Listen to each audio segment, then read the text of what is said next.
Hello there. Today our excursion is gonna be in a very interesting area. This place is sacred for all communists, socialists and comrades around the world, because here is buried the main communist of the planet. I think you know already that I'm talking about Karl Marx. This is Highgate Cemetery, and in my personal opinion this is one of the most underrated attractions in London. I know it sounds weird to combine these two words together, cemetery and sightseeing, but the point is that apart from famous people's burials, a lot of the graves, vaults, arches are literally sculptural masterpieces. And they are quite old, you know. The cemetery was established in 1839, and nowadays if you want to find George Michael's grave, for example, he's buried here by the way, it would be very difficult because there are 53,000 graves here. Anyway, you can use the website findthegrave.com where you can see the pictures of his grave. You can see the approximate location of the most famous graves on this beautiful map, which you will receive when you enter the cemetery. The Highgate Cemetery is divided in two parts, east and west. We're gonna start our small journey with the western part, because the most interesting sculptural masterpieces are situated here. By the way, starting from this year, you can visit the West Cemetery on your own. Before, you could do that only with guided tours. To be honest, you can do that only on Saturdays and Sundays. Anyway, it's better than before. The ticket costs £10 and includes entry to the both parts of the cemetery. Considering the age, almost 200 years, and the size of this place, you can imagine how many famous and interesting people have found here their final rest. For example, not too far from the entrance of the western part you can find the grave of Alexander Litvinenko, a former Russian spy. He was poisoned here in London in 2006 by the Russian intelligence service FSB. You can also take a look at the grave of Lucian Freud, British painter and grandson of the famous psychoanalyst Sigmund Freud. These two graves, Litvinenko's and Freud's, are marked on the map. But the most interesting and beautiful place here is situated at the end of the western part of the cemetery. Do you see this kind of tunnel? This is the so-called Egyptian Avenue. On both sides you can see private vaults, and when you reach the very end of this alley, you'll find the Circle of Lebanon.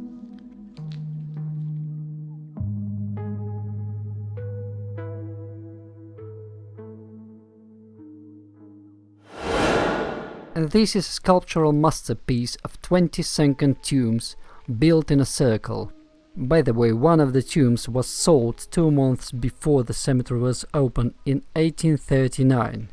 The Circle of Lebanon was surrounding an ancient cedar of Lebanon tree, which was removed in 2019 due to safety reasons. It had a significant decay, which is normal for a 200 years old tree. Now I'm gonna leave you in peace to make this small journey around the circle by yourself.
I strongly recommend you to get up here and take a look from above.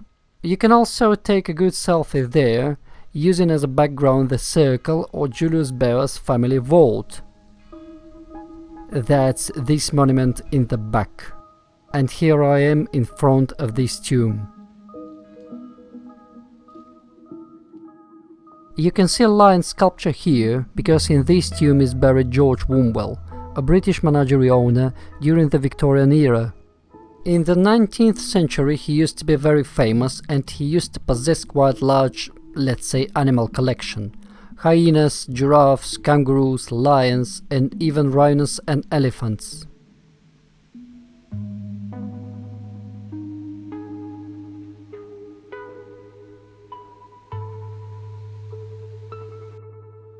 When you order a ticket to the cemetery, you'll be warned not to leave the path shown on the map, cause you can injure yourself. As you can see here, at some places you can get into some holes, or some gravestones can fall onto your feet. I know it could be tempting, but don't risk it. It's not worth it.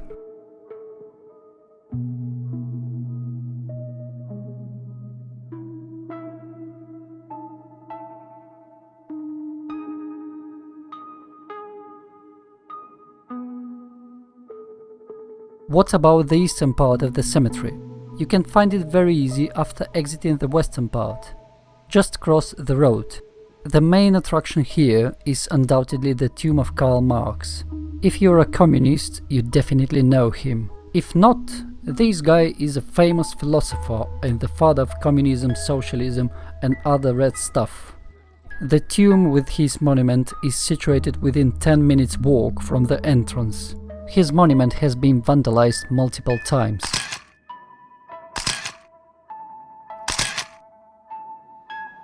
Not everybody likes the commies. At this cemetery are buried other communists from different countries as well. Here you can find also the graves of the British impresario Malcolm McLaren and the Austrian sculptor Anna Mahler. At the end, or at the beginning of the cemetery, is situated the grave of the British inventor William Freeze Green. Maybe thanks to this man you're watching now this video, because he used to be a pioneer in cinematography.